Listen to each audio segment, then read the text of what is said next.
நான் உப்பா சர்க்கரையா? நீ படிக்கும் அறையில் நான் கண்களா புத்தகமா? உன் சமையலறையில் நான் உப்பா சர்க்கரையா? நீ படிக்கும் அறையில் நான் கண்களா புத்தகமா? நீ விரல்கள் என்றால் நான் நகமா மோதிரமா?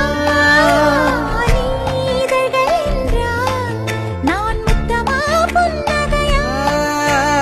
நீ அழகு என்றால் நான் கவியா ஓவியனா?